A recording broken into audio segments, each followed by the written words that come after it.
IEBC. Magi yoro konsani koro Raila nitiere kod 10 kod IEBC. Gini kanyakla gimano magilongo ni koro en register, identification of voters and transmission of results.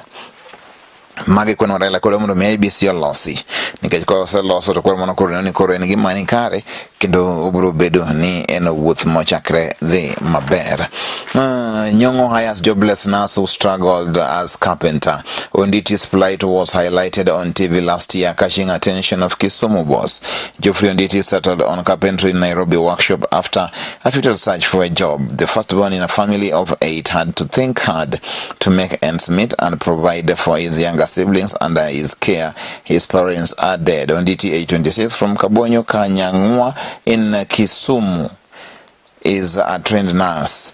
Ndio Nditi koro nyodo tijine kaka koro nurse nchosebedo ka uthuthni athutha ngima wako kaidi koro go bao to koro Nyong'o nyomie kibarua otimo kaka nurse Kisumu County wach maber ahinya. Raila's 10-point beef with the IEBC and okaluka wicho ndiko ka endi mang'eny ahinya ya wach ni endi koro ka Raila kod IEBC mane wach kata ler manitie. Wanjigi, why I fell out with Raila, says Odinga left him stranded as he laid ground for 1 million people march to State House. Mana wanywa ni koro Wanjigi wacho ni koro kwa msanii endi Safina presidential candidate Jimmy Wanjigi has opened up on a separation with ODM leader Raila Odinga and exposed the behind-the-scenes intrigues that ruined their relationship.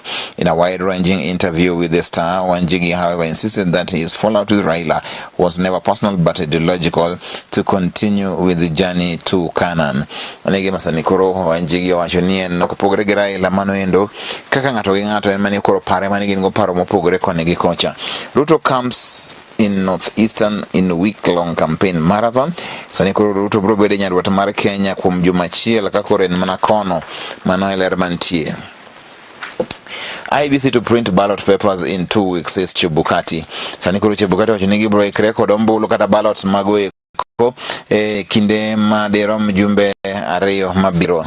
Mano e wache mantiere kanyo endo ka koro wadhi nyime. Oboke ma The Star wach mantiere kanyo endo pa josomo gi jondiko nitiere neno ka endi wadis lakini wach matanga medi kanyo endo nani mondo wang'ito ang'o made walos kendo e weche mag counties giki. I will consult all residents on priority projects, says Obure. Maendi jago madwaro kom endo mar governor Kisii luongo ni Obure ndo chine bro loso kod jopiny ma jo Kisii mondo ng'en to koro en ang'o ma gede dwar. Kidero says it is best to fix Homa Bay problems, accuses governor Witi of poor leadership. Mune wache mantiere South Kabuoche MC aspirant Lois Kwaka and Homa Bay governor of full Evans Kidero at Omwere in Dhiwa on Saturday. Kidero medom nago piny gwenge kuma Homa Bay kakoro nyose puodhe kod IEBC odhi nyime koda ka campaign mage e Homa Bay County. England cry fall. My 3 Lions boss Southgate deviant after Hungary fans boo taking a knee. Mane wachimantiere kanyo Hungary nyogoyo England etukego eko mag Europe. Kang'io Oboke ma The Daily Nation, dress like no other. Ma en ng'wech machal gimoro poko ne kendo maendi ile mantiere Ruto kod Raila. The political posturing between Ruto and Raila is a game of smoke and mirrors that pits claims of incumbency against two men whose pasts are poles apart. One was shaped by Moi State House, while the other was detained by that regime. In the outside versus inside argument are flashes of revisionism that can't be ignored, says writer Masharia Gaidho. Magawe chimantiere kinduto kod Raila ng'ata chiel ne nitie system, ng'ata chiel ne system endo ne otweyo. Magawe chimantiere oganda moko 11 ne ong'ielo orengo sama ne gidhi e arus. 14-seater vehicle, which reportedly had 24 passengers, was ferrying the party from a dowry event in Mbondoni. Jogi kinyowa e weche go mag nyombo to mtoka mani benine gidho ni ndi maen 14-seater nyotingo ji 10 mo tenen gino ndo mane en okang'no ndo mane oting'o ji moko ne beno ting'o dhano mang'eny. mane wach mantiere. Koro som wach mar Raila kod Ruto chande itoboke mar 4 kod 5. DP wacho niya, system shocked that IBC cleared me. Ruto koro wacho ni koro system koro nobuok sama koro IBC ne clear. Negi paro ne Ruto wacho ni jogi ne paro ni IBC ok dhi puodhe. Wacho ni IBC no puodhe ma koro system no buok sama no puodhe. Wach malich ahinya. Raila cleared for the 5th stab at the presidency. Mano wasesomo kendo waneno. Mago weche maneno ka omi peka woni Oboke ni. Modong to gin pajo somo gi jondiko maneno kaendi. Ng'ato bondiko kaendi ni nitiere ng'ato miluongo ni unsung hero Omtata deserves top honors. Wacho ni ndi koro kia Omtata onego miye mano endo ma en mich makende. Kendo osebedo ka bendo thuth ni ndi gikonyo oganda. Kawadhi nyime kanyo ng'ene mantie Oboke ni. Toko Oboke ni Kenya Railways on the spot over 1 billion SGR payments.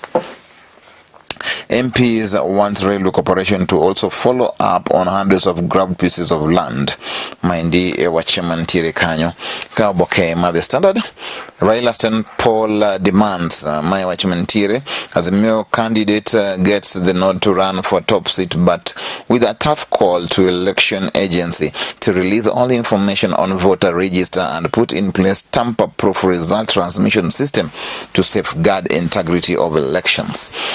Weche Raila nyo wacho kanyendo achiel kachiel manyo nyiso IEBC.